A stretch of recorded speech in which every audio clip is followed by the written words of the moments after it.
Olá pessoal, tudo bem? Hoje estamos aqui novamente com a proposta do Estante de Penas, que tem como objetivo trazer para vocês mensalmente uma resenha sobre algum livro, alguma publicação a respeito de psitacídeos, de ornitologia. E a dica de hoje é de uma das mais ricas contribuições científicas e culturais para o mundo e para o Brasil. A gente está aqui, eu e Coralina, Pirrura Rodogaster, tiriba de barriga vermelha, adquirida lá do criador Mandarim, e vamos falar um pouco dessa obra de arte para vocês.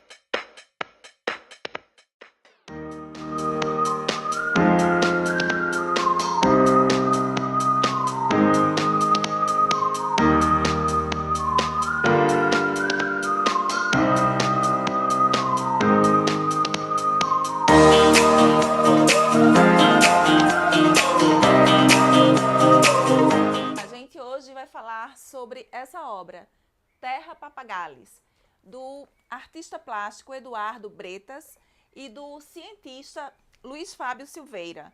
É uma obra da editora Marte, tem 373 páginas e a gente vai conversar um pouquinho sobre ela.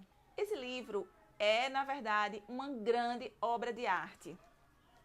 Ele é muito pesado e aí eu vou ter alguma dificuldade de mostrar aqui. Eduardo Bretas é um artista plástico brasileiro, mineiro e um mestre da pintura naturalista.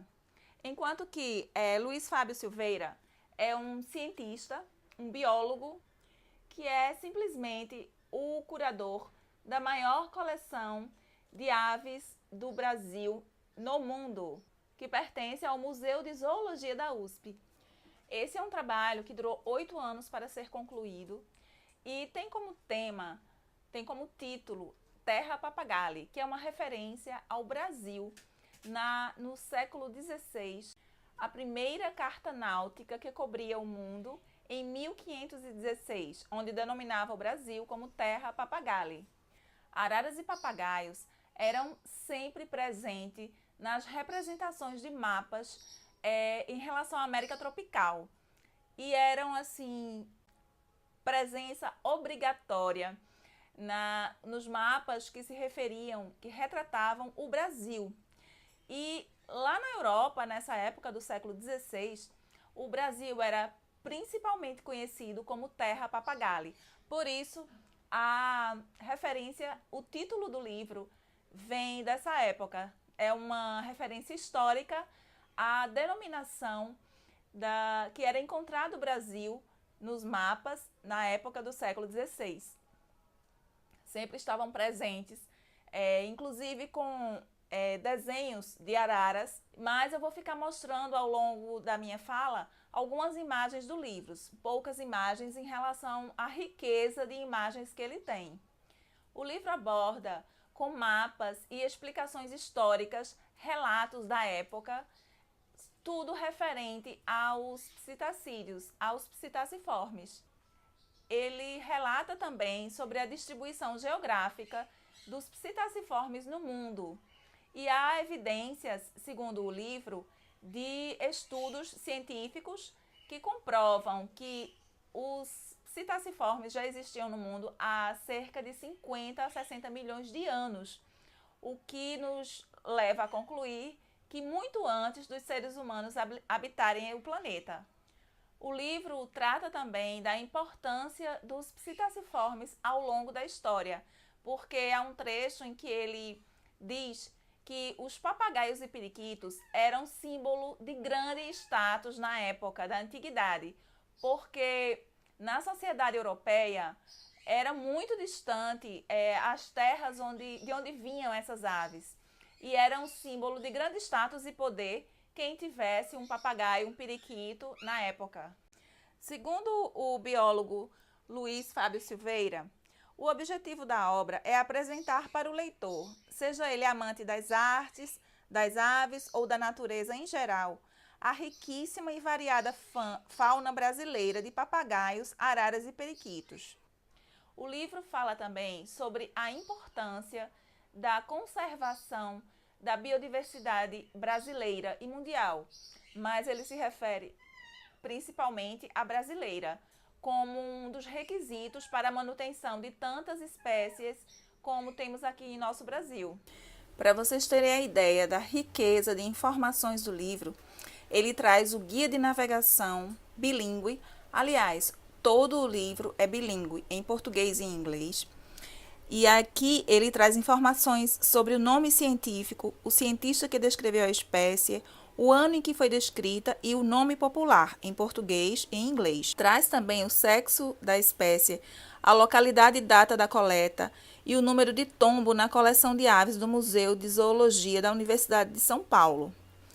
Aí fala também sobre o comportamento, alimentação, tamanho, peso, nidificação, risco de extinção e outras informações relevantes, além de reprodução da tela original, distribuição e o tamanho da espécie comparado à mão e parte do braço de um adulto, cerca de 30 centímetros. O livro Terra Papagaly é um verdadeiro tesouro científico e artístico brasileiro e mundial. Ele reúne informações preciosas sobre esse grupo tão carismático de aves, que são os psitacídeos. Rico em texto e em imagem, com as belíssimas aquarelas de Eduardo Bretas, é uma obra indispensável na estante dos admiradores de aves. Além do mais, é uma importante contribuição na luta pela preservação da biodiversidade do nosso país. Uma publicação realmente para quem é amante de aves dos psitacídeos, imperdível e muito necessária de se ter. Não é um custo barato, não é uma obra barata de se adquirir, mas vale muito a pena juntar um dinheirinho para tê-la em sua estante. Esse daqui mesmo eu morro de ciúmes e eu digo que eu brinco aqui em casa, que quem quiser ler pode ler, mas tem que colocar luvas para folhear. É isso, gente. Espero que tenham gostado. É uma obra de arte imperdível, tanto cientificamente quanto artisticamente. E vale muito a pena conhecer e ter essa obra de arte em casa. É a nossa indicação do mês. Espero que tenham gostado da nossa resenha, da nossa dica. E sigam aí as nossas redes sociais, as páginas Topetudos lá no Instagram e no Facebook. No Instagram a gente está sempre colocando o nosso dia a dia lá nos stories e as publicações sobre manejo, sobre alimentação e também no Facebook. E aqui no YouTube, se você ainda não for inscrito, se inscreva. Se gostaram do vídeo, deem um joinha, um like e compartilhem com os amigos, com as pessoas que gostam de leitura, gostam de arte, gostam de aves. E é isso, gente. Muita saúde para as nossas aves e até o próximo mês com esse quadro Estante de Penas. Muita saúde para as nossas aves, boa leitura e tchau, tchau!